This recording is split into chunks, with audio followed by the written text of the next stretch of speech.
এর আগে আলোচনা করা হয়েছিল যে অব্যয় পদ কয় প্রকার বা অব্যয় পদটা কীভাবে চিনব।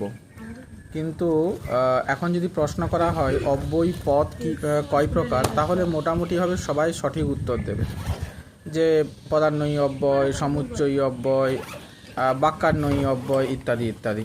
কিন্তু যদি জিজ্ঞেস করা হয় যে অব্যয় পদ ছাড়া অব্যয় শব্দটি কয় প্রকার, তাহলে কিন্তু উত্তর ভিন্ন হবে। তখন কিন্তু আর এই অব্যয় শব্দটিকে আমরা ওই পদান্বয়ী, বাক্যান্বয়ী, অনন্বয়ী এভাবে কিন্তু আর ভাগ করতে পারবো না। তো তাহলে উত্তরটা কী হবে? তাহলে আজকের পর যেন এই সমস্যাটা না থাকে। অব্যয় শব্দ হলো 3 প্রকার।